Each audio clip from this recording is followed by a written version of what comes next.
my screen. Okay. So, welcome Great. everybody. Yep, for another Kettlebell Almanac learning session. So we have Denis Vasilev here. He is a world champion, multi-time world record holder, and all around just a really nice guy. So I've known him, oh man, what has it been like 10 or 11 years? Yeah, it's probably Calis. Yeah, one of the first Calis, like 2013, probably 13 or 14. Hmm. Yeah. Yeah, I remember I think that Cali event I went to, maybe that was the second one. Was it the first or second one I was there? I think when we had, and you had, there was like 200 or 300 lifters there when we had 12 women up on the platform doing 24s. It was pretty awesome. So Denis is going to kind of talk to us about GPP. I would say like one thing when I always think about the way Denis trains is that he does incorporate a lot of GPP into his training. And if you've ever watched any of his stuff where he's doing, 100 push-ups or bench press, all these dips, going for runs, like he incorporates a lot of other stuff, which is very different from honestly the way I train. So I think it's really important to note that, while a lot of people come to the same result, there are all different modalities that you can train in order to reach where you want to be. And it all really just depends on what fits for you. So Denis, you want to just tell us a little bit about yourself and then we can kind of go into talking about GPP. Yes. Well, first of all, Tim, thank you so much for having me here. Real pleasure. Always happy to talk to you and participate in this podcast. Well, my story, well, if briefly, saying actually it's quite related to GPP is that well, I always had interest to physical activity, but for as far as I remember myself, and even I honestly even quite don't remember myself from this state. But what I know is that my parents signed me up for like martial art martial art classes when I was 6 years old. So that's when my journey started. And since then, I'm pretty much in 3 workouts a week schedule. So for the last like 35 years. And well, I was doing mixed martial arts like up till high school, and that was calisthenics. Lots of calisthenics there. We were doing push-ups, pull-ups, well, and like works in pair like this, jump squats. But jump squats, you're running around uh, uh, well, the gym, abdominals, of course, and like planks, all this stuff. So I was doing a lot of them. I actually think that my very first diploma when I won school pull-ups competitions. Like I think I was like 8 years old and I did something like 12 pull-ups.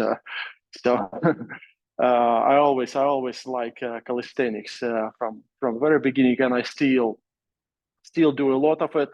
And honestly, if I will be placed in a choice between weightlifting and calisthenics, in a heartbeat, I will go with calisthenics only. That's for sure. But well, speaking of journey, and if someone about to just start their sport activity or fitness activity, or what might happen is that actually calisthenics might be a little bit too hard to start with. Like well, it might be challenging, for someone just going to like push-ups right away or pull-ups. And So so when you that's say why. calisthenics, so when I think of calisthenics, I mostly just think of running. But when you say calisthenics, what do you incorporate for calisthenics specifically? Well, weight-free workouts, and well, if we're talking about upper body and core, so that will be push-ups, dips, pull-ups, well, muscle ups can be progression to that. Well, and that's well, okay. So upper body.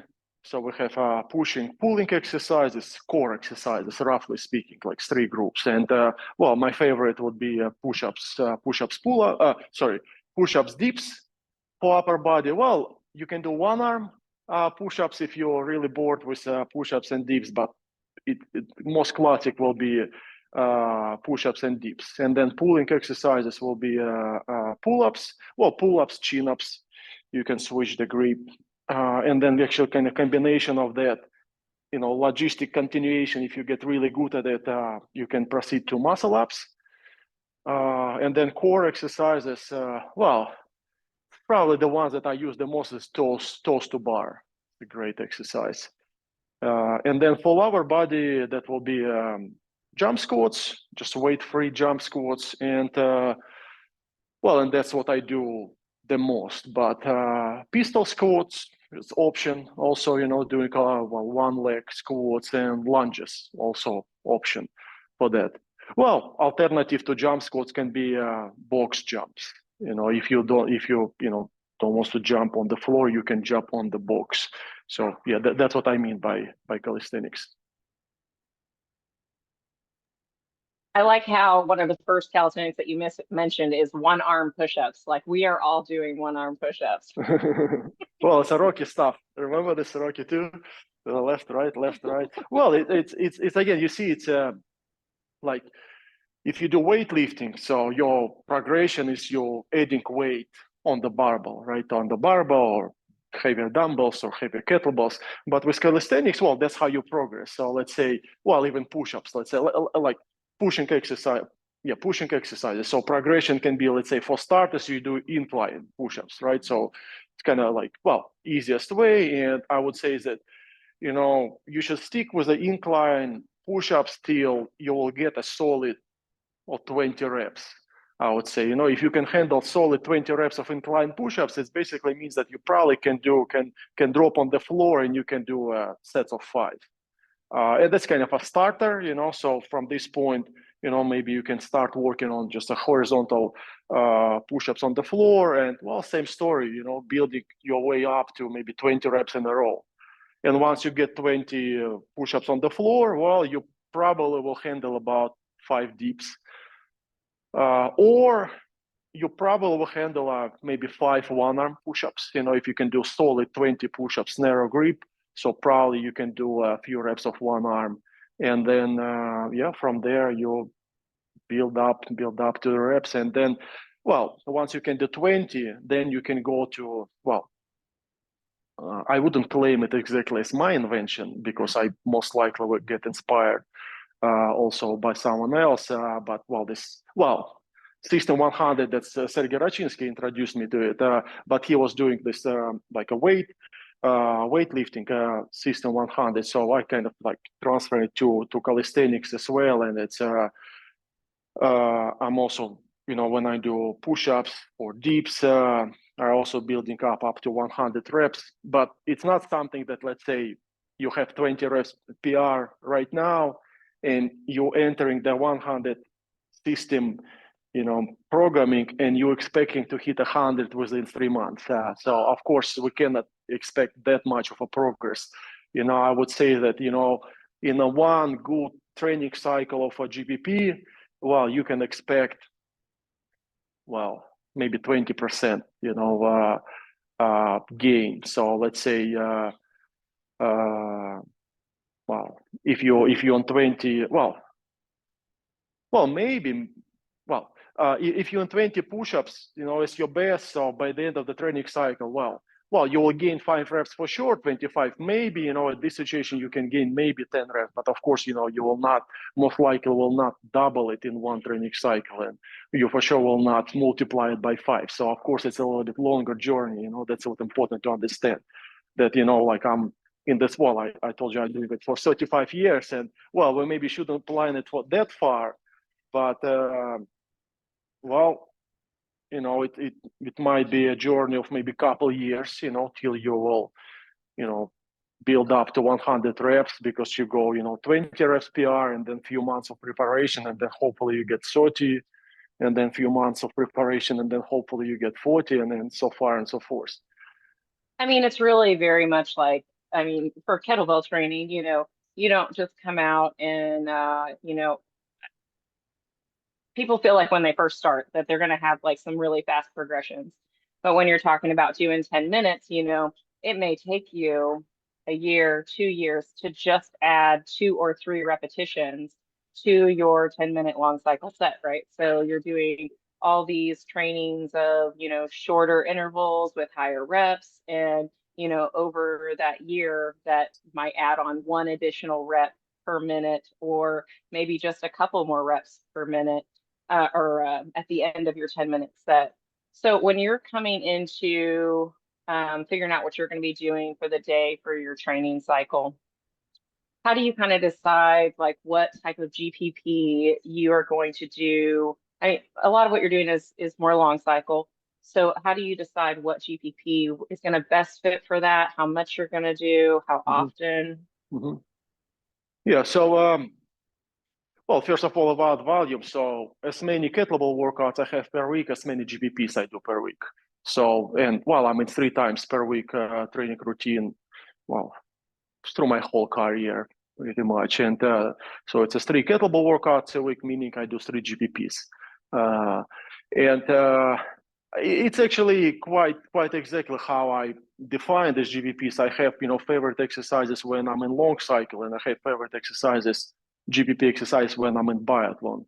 And so when I'm in long cycle, I feel like long cycle is a bit kind of more on athletic side. It's a little bit more strength related activity, and that's how I like to feel myself. I like to feel myself like strong when I'm in long cycle, like, just physically strong. And that's why I like to do squats, back squats when I'm in long cycle. That's for legs.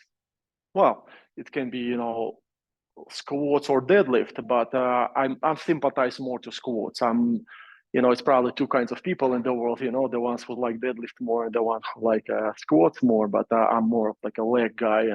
But I feel like it's kind of quite similar value exercises. And if someone really like deadlift, so I think he or she can just go with a deadlift instead.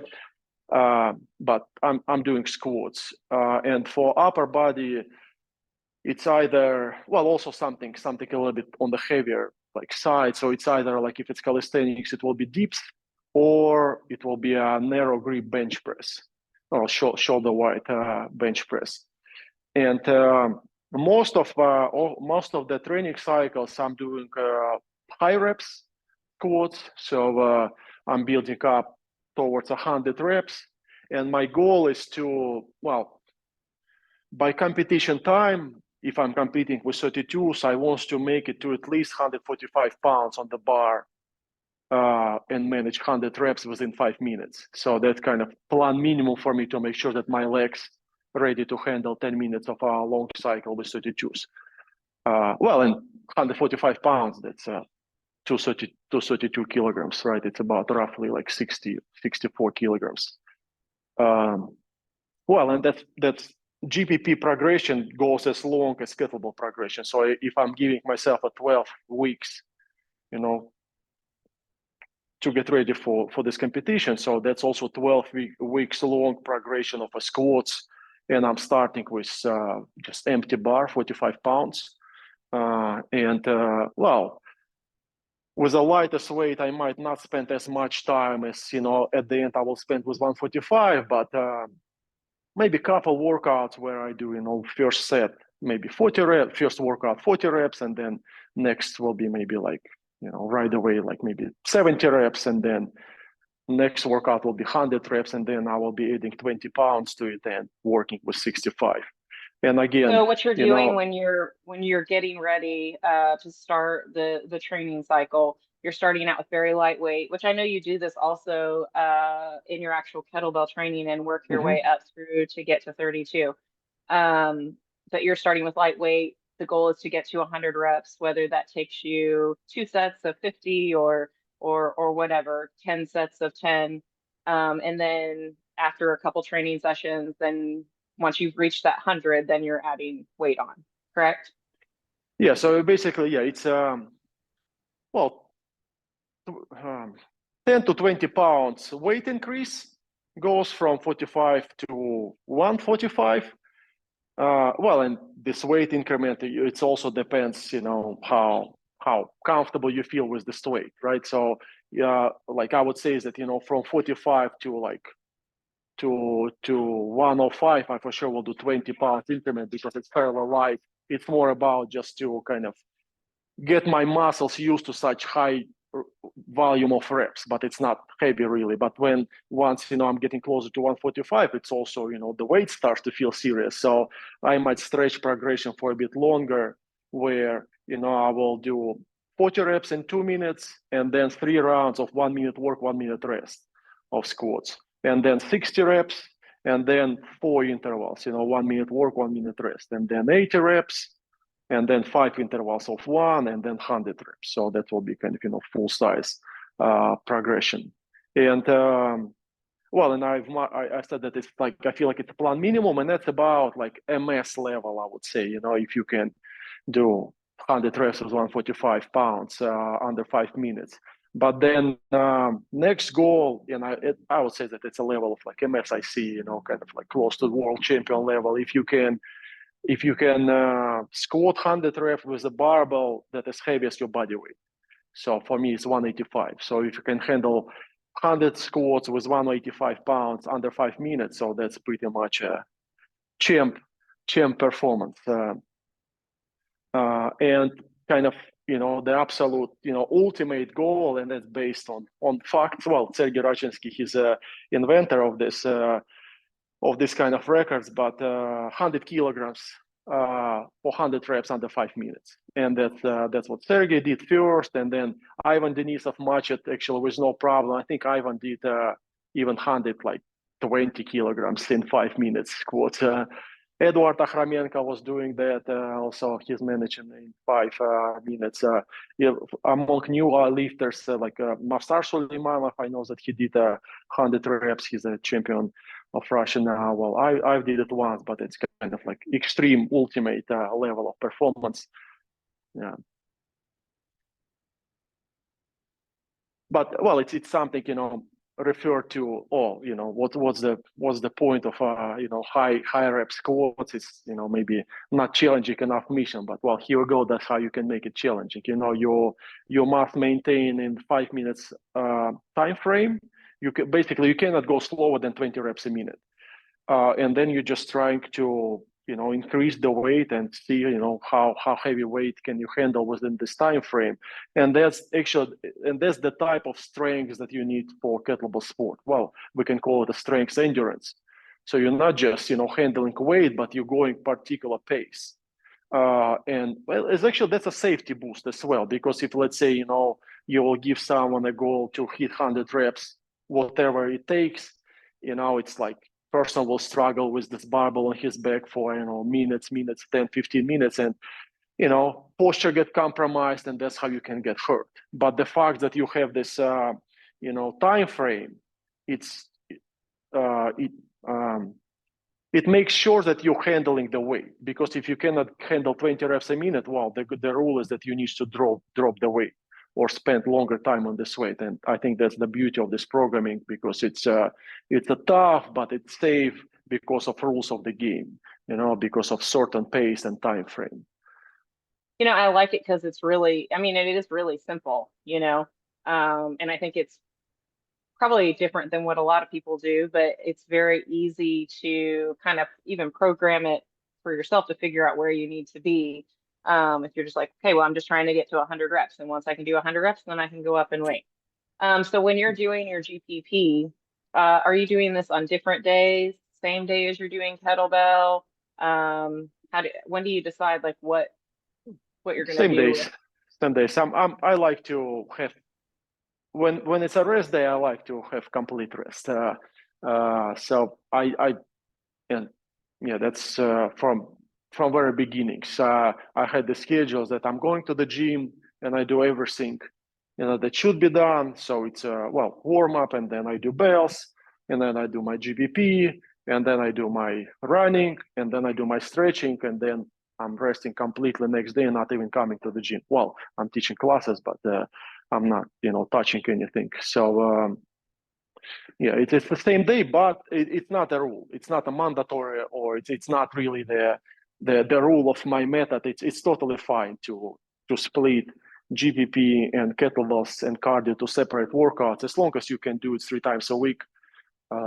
It's fine. For me, it's more like just day schedule organizing, like I'm trying to be like efficient time-wise, to save time on commuting, extra time to the gym. And actually, when you do a separate workout, you need to do also warm-up and cool-down for it. So it's kind of also, if you do bells, GPP, and cardio as a separate workouts, it means that you triple the warm-ups and cool-downs, and it's total hours per week. It takes you more time. And I feel like, I don't really have that much time.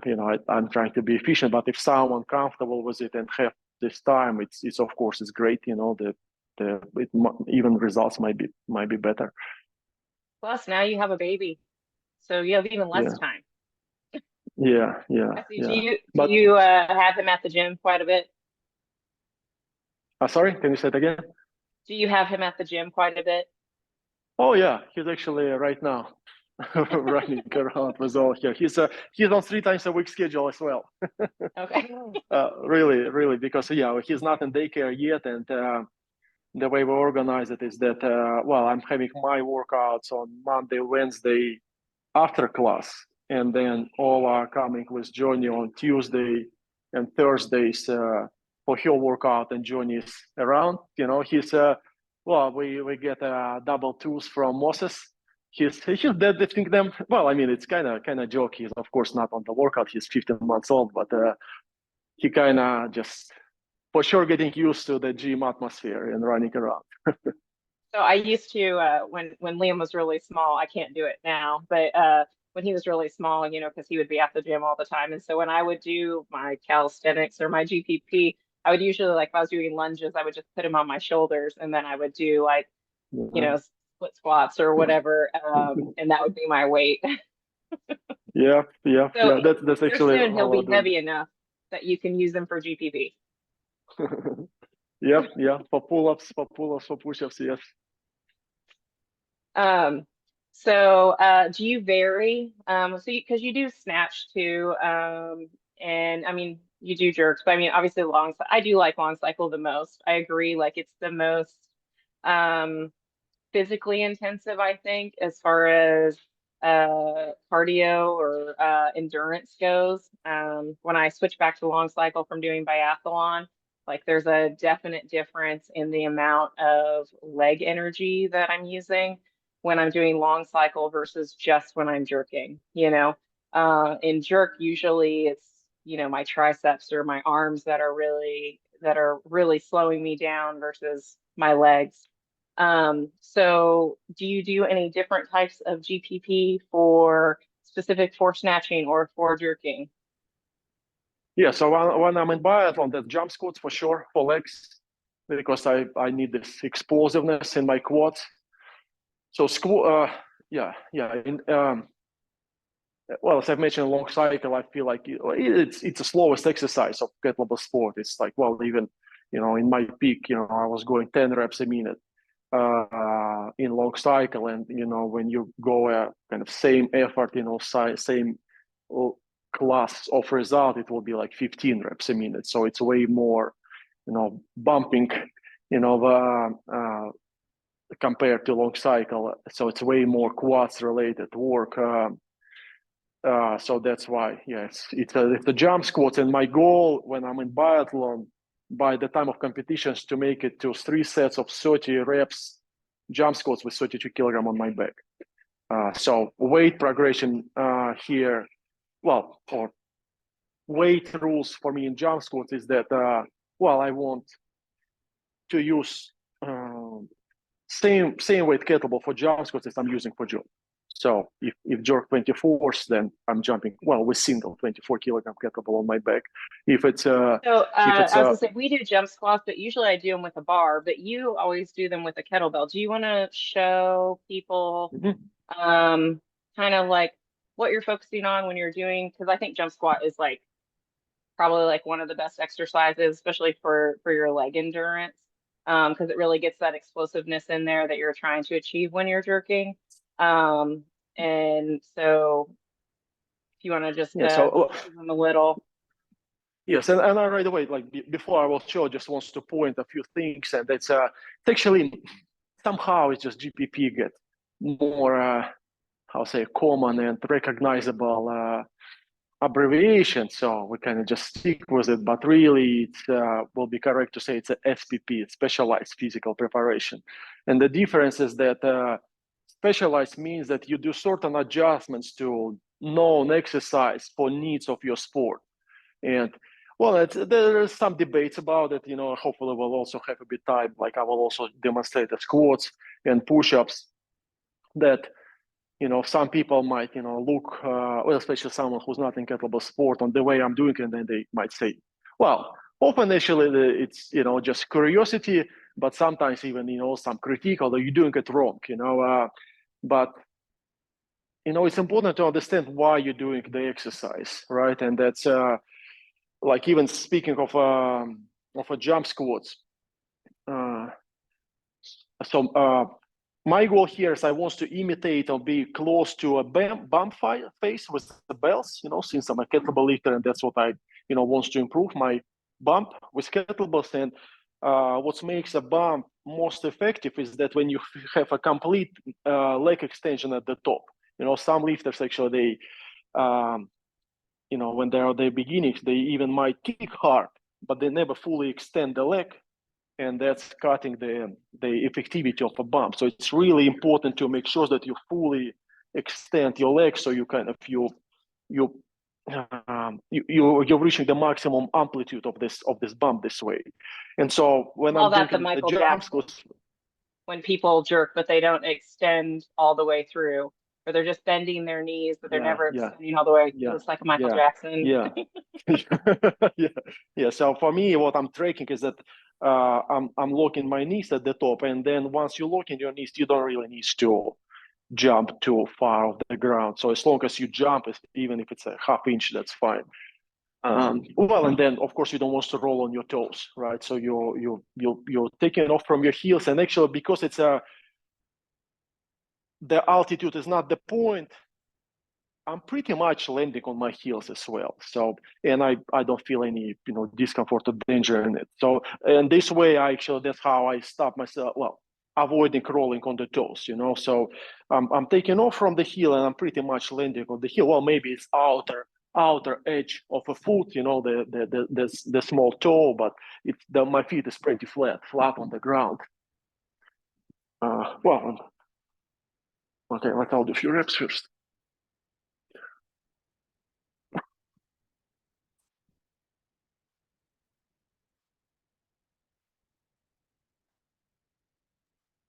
And so for anybody watching, that you can see like the focus of this particular exercise is really the explosiveness of the legs getting straight and the quads contracting at the top. So you can't really see that because he's got pants on covering up his massive quads. But that really is the focus during that exercise, correct? When you're thinking about getting that hard contraction through the quadricep as you're driving up. Yes.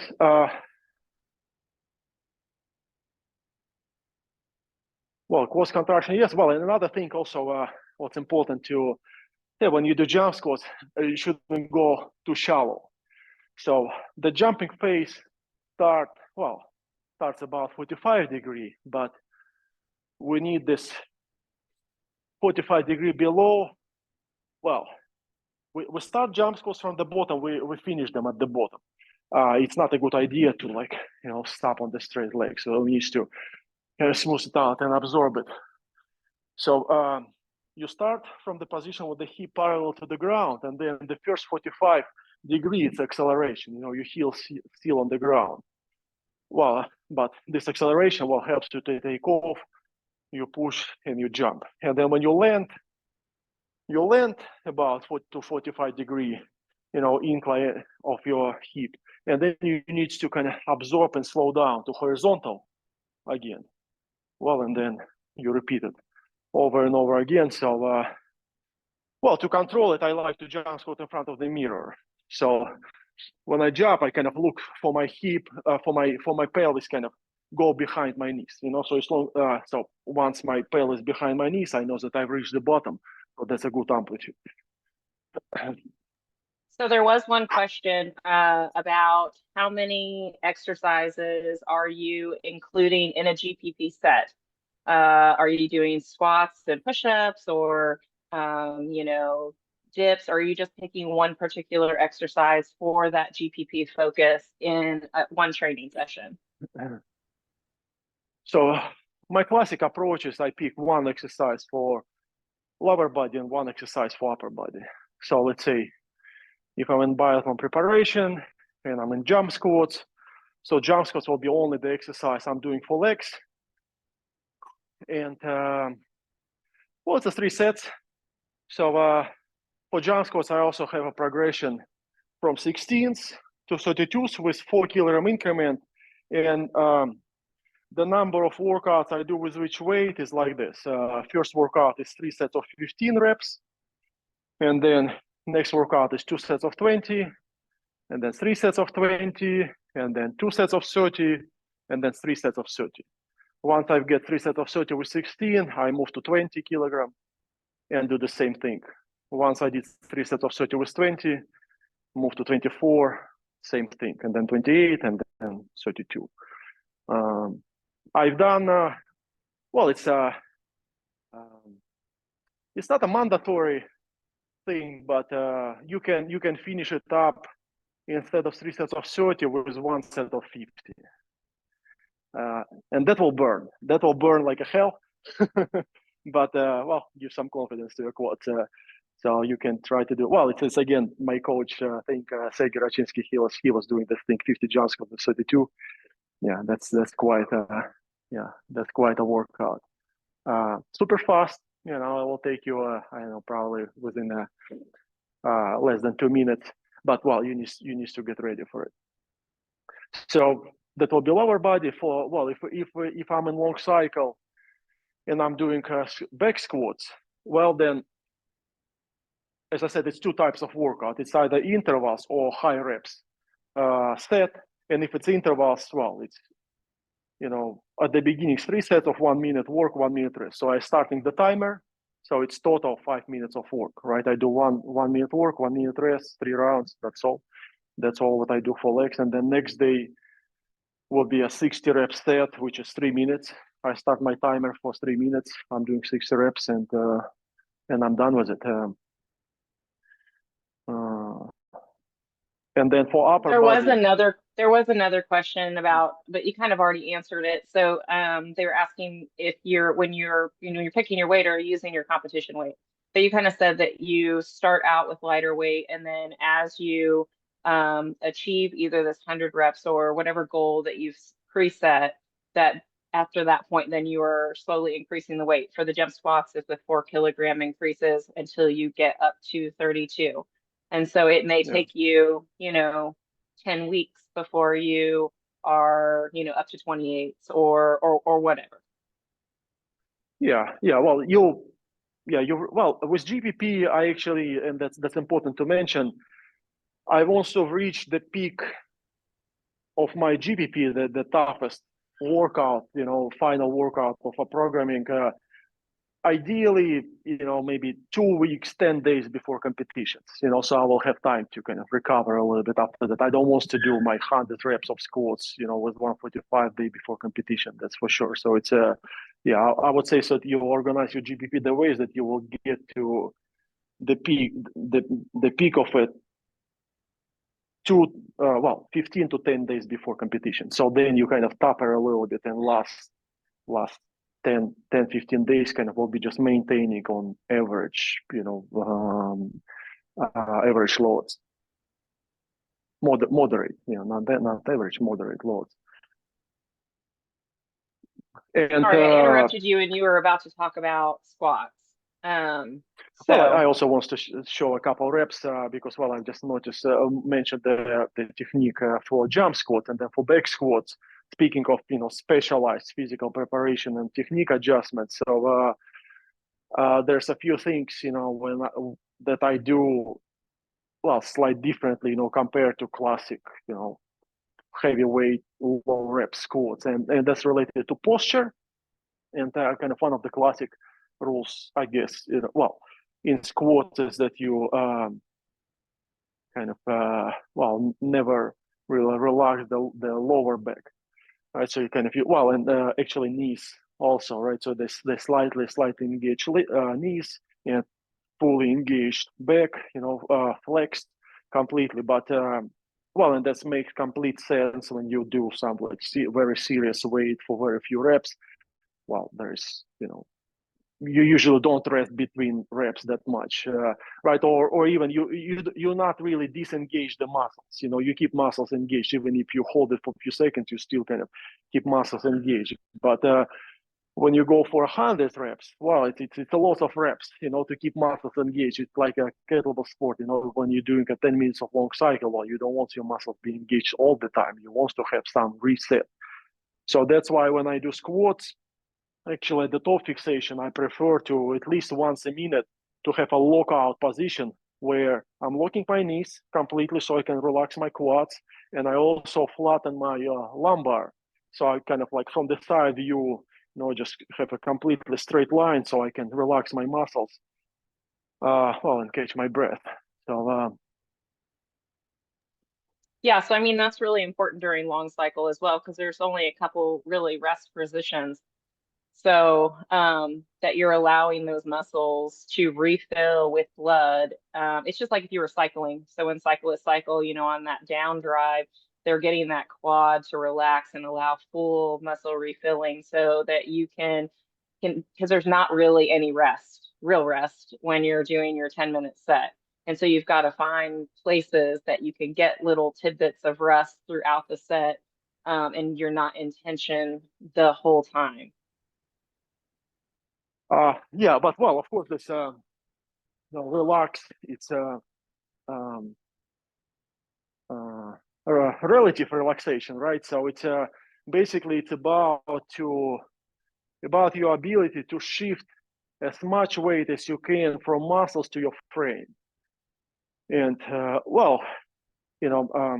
anyways, muscles still engage to keep this frame in certain position, right? Because it's uh, well, human body, even when we straighten the legs and lock the knees, it's still muscles and ligaments engaged to keep it this way. But you can really minimize the engagement, right? The like from let's say from this position of legs, with a visible angle, how much your quads and hamstrings and glutes working to fully extended leg, right? It's not 100% relaxation of legs muscles, but it's way less, and that's matter.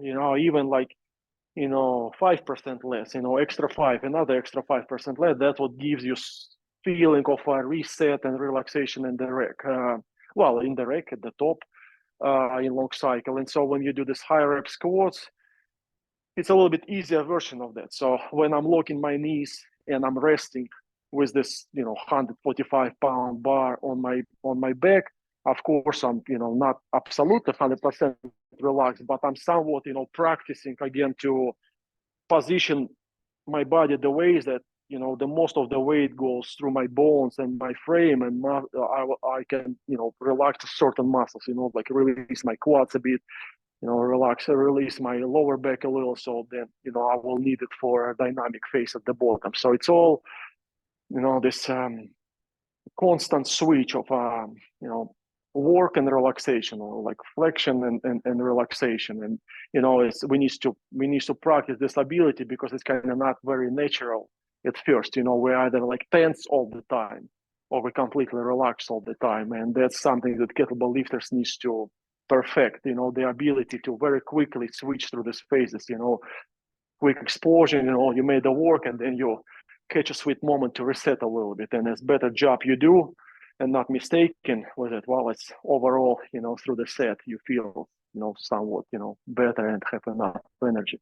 So there was also a question on potentially doing jumping lunges or split jump squat versus doing squat jumps specific for snatch. Do you feel like that might be better or? Mm-hmm. Well, snatch, I honestly feel like it's, for obvious reasons, because it's only one kettlebell. It's literally twice as lighter weight wise compared to jerk or long cycle. I feel like it's least physical exercise. And speaking of myself So many snatchers personally, are mad right now because you said it's less physical. well, again, personally myself, I never felt any like actual strength challenge of doing snatch. It's for me was flexibility and mobility, of course, to make sure that you can place the arm perfectly straight and with a settled shoulder and locked elbow over the head, and you're not tensing your shoulder. So mobility, endurance, for sure, especially when you go high pace, so lots of running, lots of stretching. Precision and accuracy, that's I think the ultimate challenge of a snatch is like really highest precision exercise of kettlebell sport, I would say, snatch, because you really needs to be a very quick, and you need to do it really often, this transition from like swing grip to hand insertion, and you really don't want to mistake it, and you always want to place your hand at exactly same spot of a handle over and over again. And as better job you do, as less blisters you have, and at least forearm fatigue you have. And it's really, it's the grip strength and forearm strength. It's not the main part of a success in snatch. I wouldn't say that that's what you should like really focus on if you want to be good in snatch, to like make your grip super strong. No, it's actually, if you do too much of a strength work, you might even make it worse, because it makes you slow. So you want to stay really quick. You want to like again relax and flex your forearms very quickly, so they should be somewhat loose. So that's why, when speaking to like additional work for snatch,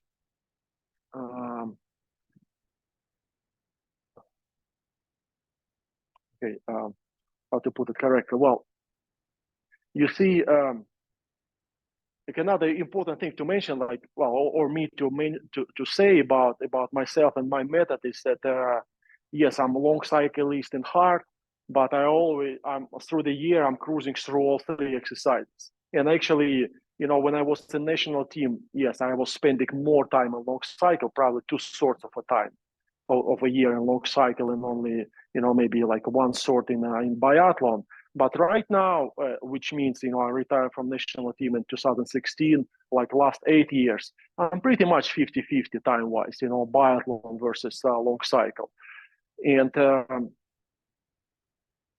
that's why I think I don't really thinking about GPP for snatch, because I'm doing I always do doubles, and every single training cycle is a long cycle where I do all the squats, and then dips, and then one in biathlon I'm doing these jump squats, and also it's basically covering up, I think, my physical needs, so I don't feel any challenge for snatch. But for someone who, let's say, maybe not doing as much of a doubles and primarily focus on snatch, and then they asking, okay, what GPP I can do for snatch? Well, I would say that it's probably I would probably go with kind of more like a long cycle kind of GPP I'm doing, because there is no bump for the face really. I mean, jump squats,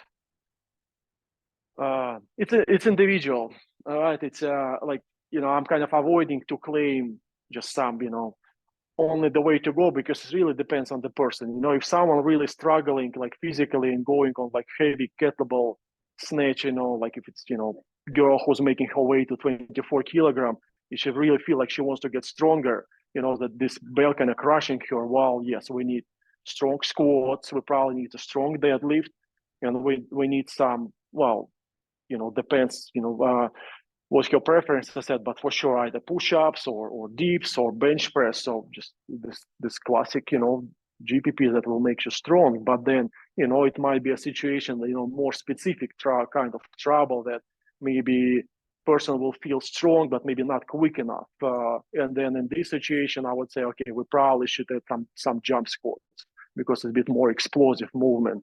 Well, and also push-ups is, I think, the quickest exercise compared to dips. Well, and bench press. And I mean, for snatch, really, like a lot of your stuff is I think that is hardest for people is the stabilization, like how long you're actually having to hold the bell overhead.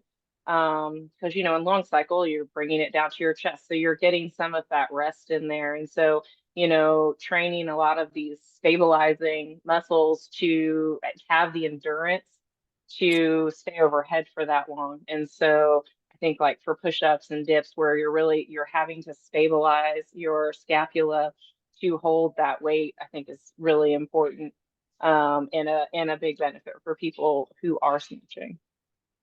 Well, for snatch, well, I have a opinion that programming is very tightly connected to technique improvement, and I really like think and recommend to start light in snatch and do 10-minute set with every single weight on your way, 2 kilograms increment at least, for sometimes even 1 kilogram increment. I not that rare see situation where, let's say, my student doing well, like 8s, 10s, 12s, 14, like great results, like I don't know, 180 reps with 14, and then drop to 140 with 16. So it's kind of like this 2 kilogram progression works, but till the certain point where it feels like huge difference and gap, this 14 to 16.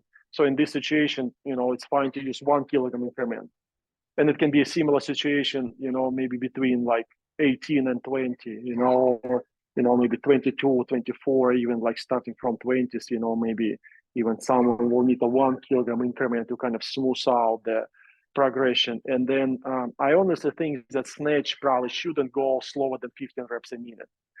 I would say that if you cannot handle 15 reps a minute, you just need to spend a little bit more time, on this weight, maybe reset to lighter weight and just pop the pace higher. Because, well, when you go slower, well, it's the challenges that you just mentioned. If you It's so go much 12, harder. It's so much harder yeah, if you, snatching below 15 because you just have to yeah, hold it exactly. for so long. Exactly. Yeah, Um, when you do 12 reps a minute snatch, exactly, it's like the stop fixation. You're spending seconds and seconds. It's well, some people, with blessed with like a certain shoulder anatomy that they're very natural, on the shoulder lockout and elbow lockout and pretty comfortable in it. But even so, you never will get as comfortable at the toe fixation with either single or double bells as you in the rack. And I think it's simply the positioning of the arm. It's just the fact that in the toe fixation, the arm is so elevated above the chest that it's so much higher than the heart that I think just the gravity wise, I think the blood circulation is compromised. That's why you cannot stay for too long. You eventually just, the blood not getting delivered so well in especially like cutters in your hand, and you kind of sort of getting numb. So it's not the issue with your mobility or your strength, it's just the oxygen.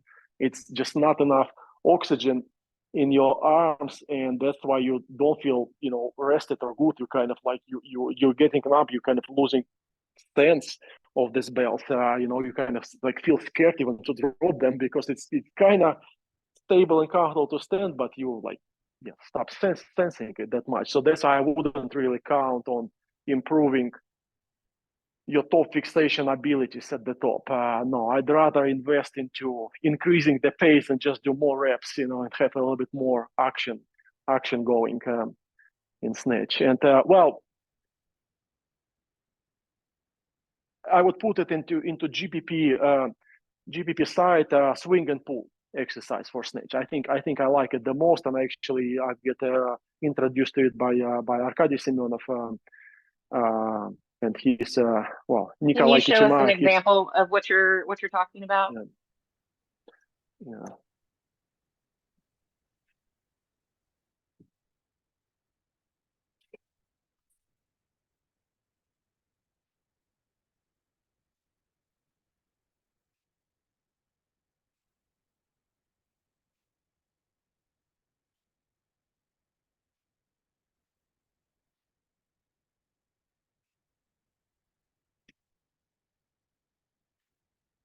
I always like this drill because I think it really emphasizes the leg drive in the snatch, and kind of trying to teach people like to utilize their legs more when they're snatching rather than just pulling the bell.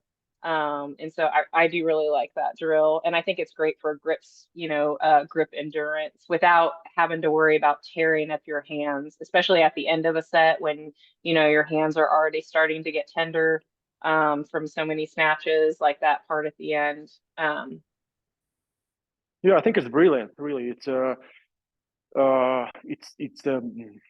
well, that's where the most of the work of the snatch done. Really, well, of course, it's important to catch it right, but it's also if the bell wasn't thrown powerful enough, well, then not too much you can do, at the top about it. But yeah, this by doing swing and pull, so you're practicing proper kettlebell sport legs work and swing, where you're heading towards straightening your legs at the end of the back swing, and so you're maintaining a wide amplitude. So that's a good opportunity to work on that. And then it's a true for long cycle and for snatch is to understand where your swing finish and when the accelerating pull starts.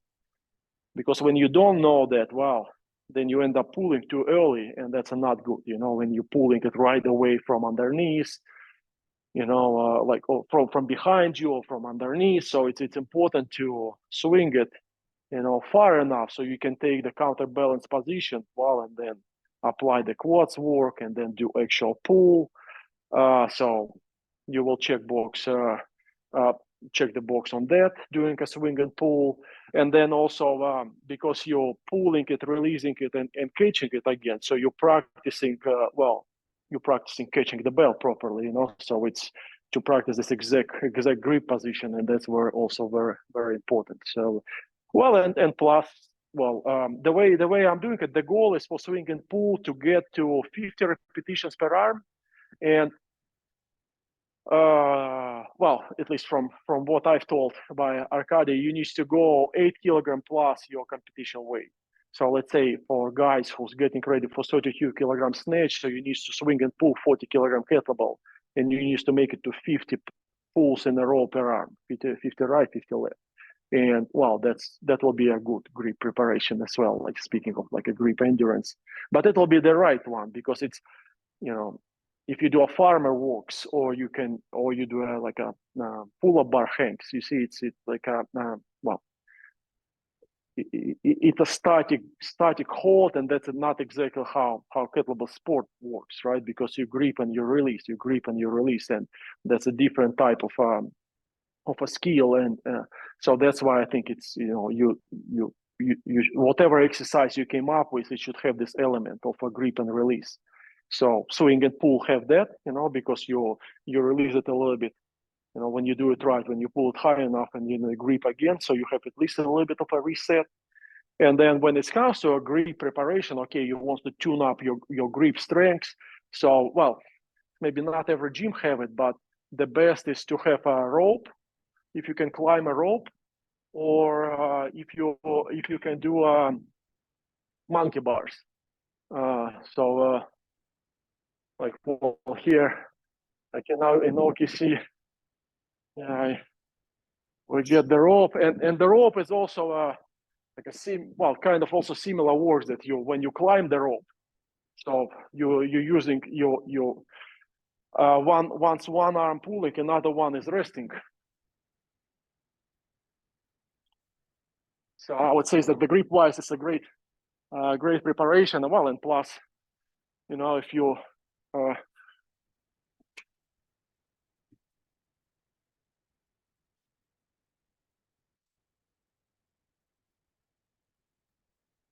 I was very confused about what you were doing when you got down both ropes. I did not realize there was a rope at the top, and I was like, yeah. So why did he get to go on the rope that's so far away?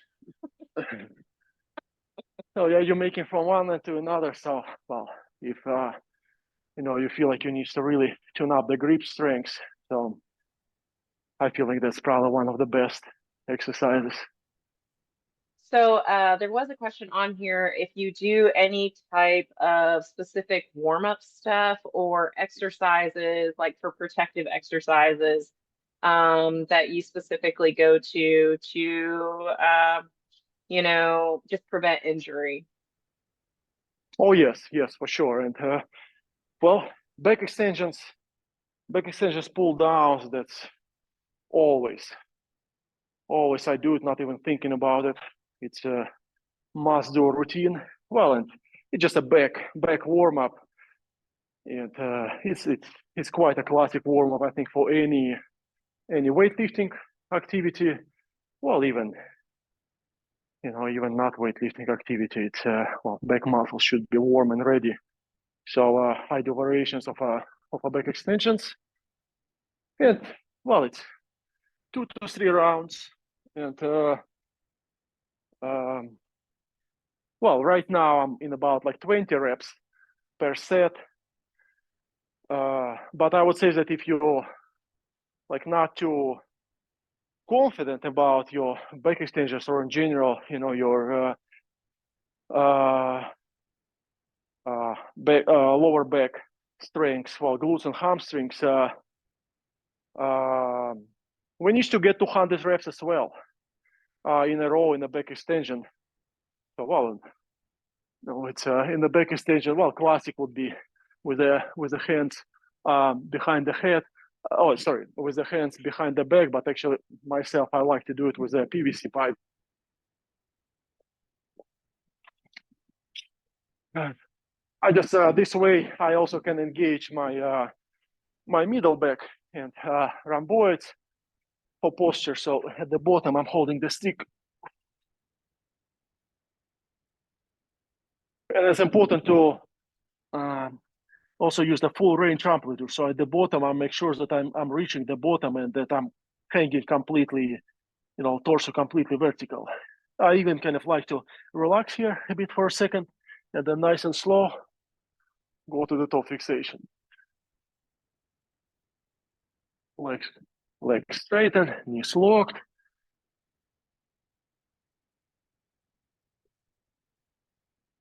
So that's You're doing one. these nice and controlled, not super, super fast, just consistent. Like you were doing those squats with periods of moderate rest or just resting while you're doing the movement. Yeah, warm up edition, not a crushing edition where, yeah, exactly, you're demonstrating a good top fixation. Well, not for too long, but maybe a good breath at the top, and then a nice reset at the bottom for a second as well. So you can feel your muscles, how you flex them and how you release them. So it will go deepest into your muscles, and well, you will feel some,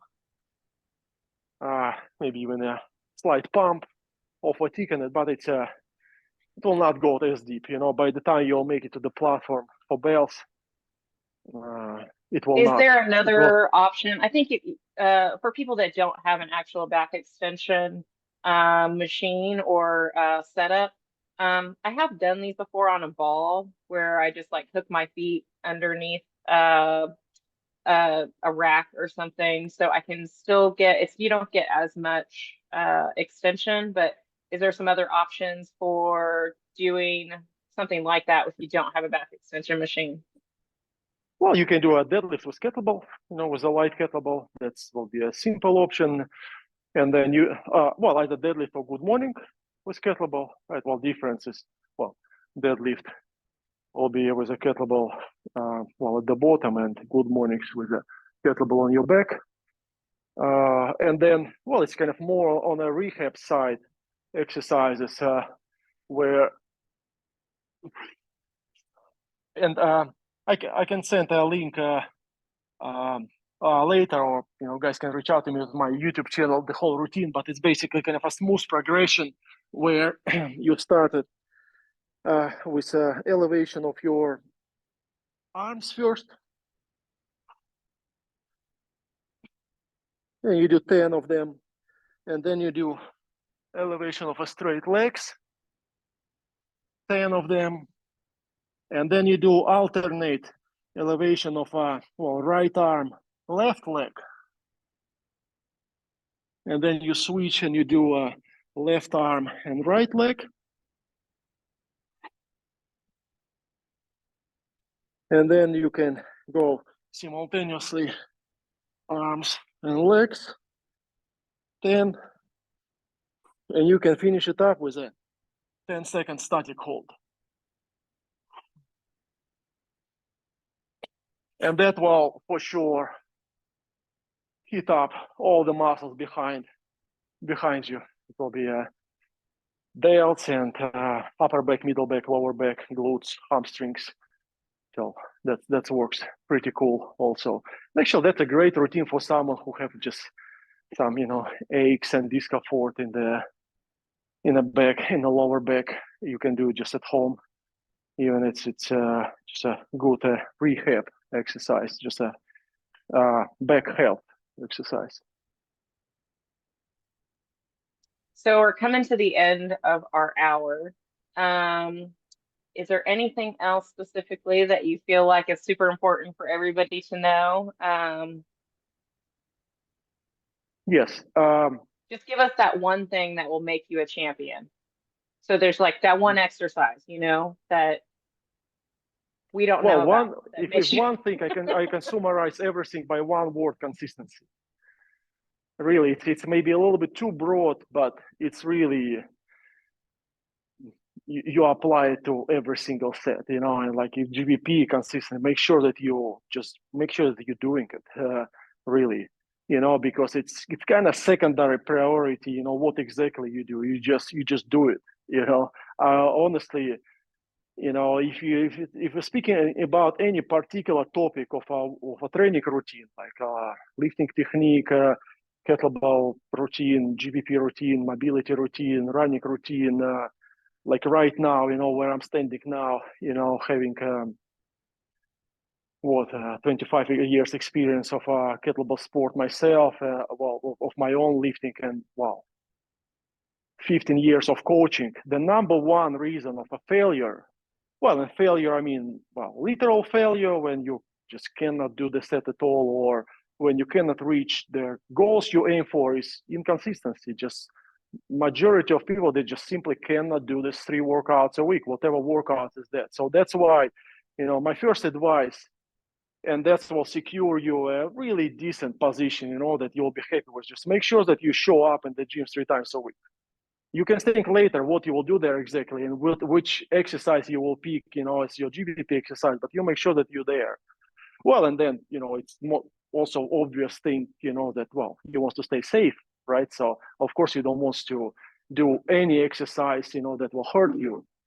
But as long as it not hurts you, and as long as you're doing it consistently, you can perfect it, and I'm kind of just choose my way, and like you see, it's quite a few exercises I'm doing, but I'm just, get pretty good at it because I'm just doing it for like 25 years, I really just dig into it, nothing is, unfamiliar about it. Just pushed it to perfection. And, you can do a handstands, like Brittany did, and she just put it to such level that it's, great exercise for the whole body. So that's why, it's, I probably, cannot tell, the only one best exercise ever, for GPP, but yeah. I'm sorry if I'm, not that consistent. Just, taking responsibility. My advice is, in case someone will take it literally, I will say a word and just someone will start doing it for the rest of his life. So I just make sure that it's a great point, because it especially, for anything, but especially for kettlebell sport, because it's an endurance sport, like if you're consistently missing workouts, you aren't going to have, it's not what you want to happen isn't going to happen, because it takes all those workouts building up over time for you to get the result that you want.